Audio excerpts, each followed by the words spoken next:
assalamu aleykum wa rahmatullahi taala wa barakatuhu.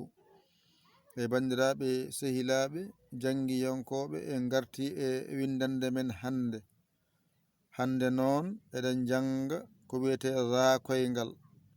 En jangguino ɗa koyngal alano toɓɓere.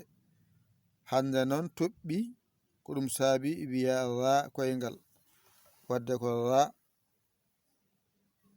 nani ri ru ar mo kowal ar mo sidda zan rin run ɗo pooɗa ra ri ru ze za ay nani za zi ay zi zu zu az az az az ɗo ko zan ɗo ko zan ɗo ko zin ɗo ko zin ɗo ko zun ɗo ko zun ɗo ko porgal ra ri zu zi ay za ay za zi ay zi zu ay zu ze ay ze za zi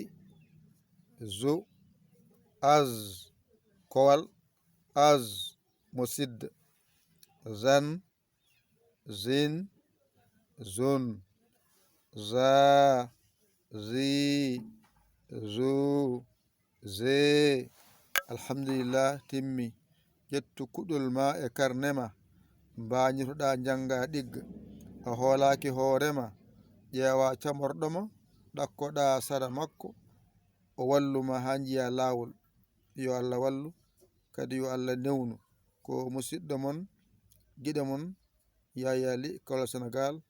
Alhamdulillahi rabbil alamin. On jarama. Wassalam.